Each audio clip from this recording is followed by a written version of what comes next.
بسم الله الرحمن الرحيم الحمد لله رب العالمين والصلاة والسلام على أشرف المرسلين أما بعد السلام عليكم ورحمة الله وبركاته. محترم azizlar, Alloh haq azza va jalla sizu bizlarni mo'min musulmon qilib yaratar ekan, bu dunyoda baxtlik, saodatli yashashimiz uchun hamma narsani ham muhayyo qilgan. Faqat biz azizlar Alloh haq azza va jallaga tavakkul qilib Allohni o'zigagina suyanib yashashni unutib qo'yganligimizdan o'zimiz bilmagan holda ba'zan o'zimizni juda qiynab yuboramiz va alal oqibat men dunyodagi eng baxtiqarolardan birimanmikin deb o'ylanib qolamiz ekan. Alloh bizlarni qalbimizni isloh qilsin. Agar hammamizdan kim bo'lishimizdan qat'iy nazar, erkakmi, ayolmi, kattami, kichikmi so'raydigan bo'lsak, bir savol berib ko'raylik-a. Eng baxtli kunlaringiz qaysi edi desa, hammamiz yoshligimizni aytamiz. Ayniqsa 3-4 yoshliklarimizni nihoyatda baxtli kunlar deb bilamiz. Eng baxtli kunlarimiz o'sha go'daklik mahalimiz ekan. Onamizning quchog'ida rohatlanib uxlagan kunlar, otamiz bilan birga tanovul qilgan kunlar biz uchun eng baxtli kunlar deb bilamiz. Lekin nima uchun? Hech shu savolni berib ko'rganmisiz aziz birodar? Nega endi yoshligingiz siz uchun eng baxtli davr? Bu savolni bersak hammani javobi bir xil bo'ladi. G'am yo'q edi-da deymiz. Yoshlikda g'am yo'q edi-da, tashvish yo'q edi, shuning uchun baxtli bo'lganmiz deb aytadi. Yo'q azizlar. Yoshlikda ham o'ziga yarasha g'am bo'lgan. Qo'shnimizni bolasi olgan o'yinchoqdan olgimiz kelgan. Qo'shnimizni bolasi yegan qanddan bizni ham yegimiz kelgan. Agar g'am yo'q bo'lgan, tashvish yo'q bo'lgan desak xato bo'ladi. Lekin yoshligimizdagi, go'dakligimizdagi baxtliligimizning eng katta alomati biz to'laligicha ota-onamizga tavakkul qilgan edik. Hech qaysi go'dak kechqurun usti ochilib qolishligidan xavotir olmaydi. U qishda kunida usti ochilib qolsa o'rab qo'yadigan onasi bor. Ko'chaga chiqqanda, qaytib kelganda ovqatni tayyorlab turadigan onasi bor. Ehtiyoji bo'lsa, ehtiyojini qanoatlantirib turadigan otasi bor. Shuning uchun ham go'dak hech qachon baxtsiz bo'lmas ekan. To'laligicha ota-onaga tavakkul qilar ekan. Hozir o'zimiz bolalarimizga, nabiralarimizga bir qaraylik. Qaysi biri kechqurun xavotir olib uxlayapti?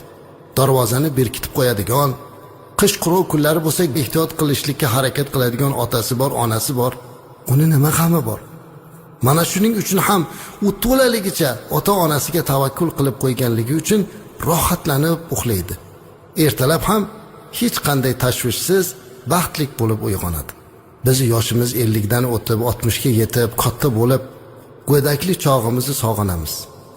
Hozir men sizlarga mana shunday davrda go'dakligingiz kabi baxtli bo'lishingiz mumkin degan savolni bersam, yo'q deysiz tabiiy. Endi 3-4 yoshligimiz, 5 yoshligimizdagi baxtli kunlarni qaytara olmaymiz. Qaytara olamiz. Aziz birodar, qaytara olamiz. Agar biz o'sha go'daklar ota-onasiga tavakkul qilgani kabi Allohga tavakkul qila olsak. Alloh bizga ota-onamizdan ham mehribonroq. Shunday ekan, Allohga shunday tavakkul qilishimiz kerakki, hamma narsamizni bilib turgan, rizqimizni berib turgan Alloh borligini aslo unutmasligimiz kerak. Tavakkul aslida lug'atda vakil qilish so'zdan olingan bo'lib, bir ishda boshqaga suyanishga dalolat qiladi. Ya'ni o'sha ishda o'zi ojiz qolib boshqaga e'timod qilishni tavakkal deydi. Shariatimizda esa Alloh mening rizqim va ishimga o'zi kafildir deb qattiq ishonishdan iboratdir. Ibn Rajab tavakkulni o'zining kitoblarida shunday ta'riflaydi. Tavakkul Alloh azza va jallaga dunyo va oxirat ishlarida foydani jalb va zararni daf qilish bo'yicha sidqi dildan suyanishdir. Ishlarning barchasini unga havola qilishdir. Undan o'zga biror narsani bera olmasligiga, man qila olmasligiga, zarar yetkaza olmasligiga va foyda bera olmasligiga iymonni ro'yobga chiqarishdir deb ta'rif bergan ekanlar. Qarang, qanchalik chiroyli ta'rif. Albatta, tavakkulni to'g'ri tushunmoqligimiz kerak. Tavakkul degani hech narsa qilmasdan o'tirishlik deb tushunmaslik kerak. Dinimizda sababiyat qonuni bor. Payg'ambarimiz alayhisolatu vasallam Uhud jangiga ketayotganlarida ichkariga kirib 2 qavat o'zlariga sovut kiyib chiqdilar. Holbuki dunyoda eng katta tavakkul qilguvchi Rasulimiz alayhissalom edilar. Lekin o'qdan himoyalanishlik uchun sovutni sabab qildilarda, ana bundan keyin Allohga tavakkal qildilar. Anas radhiyallohu anhudan bir hadis rivoyat qilinadi. Payg'ambarimiz alayhissalatu vassalamga bir sahoba, men otimni avval bog'lab qo'yib keyin Allohga tavakkal qilaymi, yo'q qo'yib yuborib tavakkal qilaymi deganlarida, Rasulimiz alayhissalatu vassalam otingni bog'lab keyin Allohga tavakkal qil deganlar. Demak, tavakkal deganda to'g'ri tushunmoq kerak. Bir narsaga sabab bo'ladi, lekin asli rizq berguvchi ham, saqlaguvchi ham Alloh. Bu ishlarimiz bir sabab ekanligini unutmasligimiz kerak. Agar biz Allohga mana shunday tavakkul qilishlikni bilib, o'zimizni ishlarimizni qilib ketaverganimizda edi, bizdan dunyoda baxtliroq inson bo'lmasdi. Xuddi go'daklik chog'imizdek baxtli bo'lardik. Afsus, tavakkul qilishni bilmayapmiz-da. Payg'ambarimiz alayhisolatu vasallam davrlarida bir urush bo'ladigan bo'lib qoldi. Qiyin ahvol. Dushman juda ham katta. Ularga qarshi chiqishlik uchun sahobalarda minadigan otlari kam, qurol aslahalari kam. Nima qilishni bilmasdan Payg'ambarimiz alayhisalomni o'zlari yordam so'radilar. Rasulimiz alayhisalom sahobalarga chiqib, kimda pul bo'lsa ihson qilsin Alloh yo'lida deb qo'ysa bo'lardilar. Lekin shunday bir gap aytdilarki, hatto hozir ham eshitib bizni vujudimiz titraydi. Payg'ambarimiz alayhisalom sahobalarga chiqib, Allohga qarz berib turadiganlar bormi dedilar. Hamma hayron qoldi. Ya'ni Alloh yo'lida qarz beradigan degan ma'no bor. Alloh hech kimga muhtoj emas. Mana shu gapni eshitar ekan Abdurrahmon ibn Avf radhiyallohu anhu buyuk sahoba Rasulimiz alayhisolatu vasallamning oldiga keldilar. Ya Rasululloh, Alloh haq azza va jalla yo'lida Alloh uchun qarz so'rayapsizmi dedilar. Ha, chunki shunga muhtojmiz. Sahobalarga yordam kerak, dushman bostirib kelyapti. Abdurrahmon ibn Avf, unday bo'lsa, mana sizga Alloh yo'lida men sadaqat olib keldim dedi-da, Alloh yo'lida 100 uqiya tillani qo'yib qo'ydilar.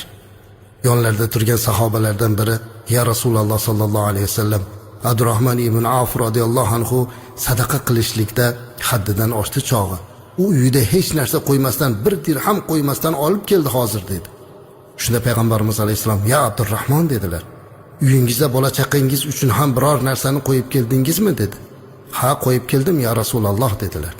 Qancha qo'yib keldingiz? Bola chaqangizni och qo'yib buncha tilloni ihson qilmang dedi. Abdurrahmon ibn Avf radhiyallohu anhu, qo'yib keldim ya Rasululloh, bolalarimga, oilamga yetarligini qo'ydim dedi. Rasulimiz alayhisalom yana so'radilar, ya Abdurrahmon, agar bola chaqangizni och qo'yib olib kelgan bo'lsangiz, bu pulingiz kerak emas dedi. Shunda Abdurrahmon ibn Avf radhiyallohu anhu, ya Rasululloh sallallohu alayhi vasallam, Allohga qasamki, bu narsadan ko'prog'ini uyga qo'yib keldim. Meni qilgan ihsonimni qaytarmang dedi. Men Razzoq bo'lgan Allohni va'dasini qo'yib keldim degan ekanlar. Mana bu tavakkulni qarang. Uydagi hamma narsasini olib kelib, rizq berguvchi Alloh-ku deb Razzoq bo'lgan Allohga tavakkulni qo'yib kelgan ekanlar. Tavakkul mana shunday bo'lish kerak azizlar. To'g'ri, biz harakatimizni qilaylik. Lekin Alloh bizga belgilab qo'ygan rizqimizdan ortig'ini ola olmaymiz. Shunday ekan, nega o'zimizni ba'zan baxtiqaro sanaymiz azizlar? Biz dunyodagi eng baxtli odamlarmiz.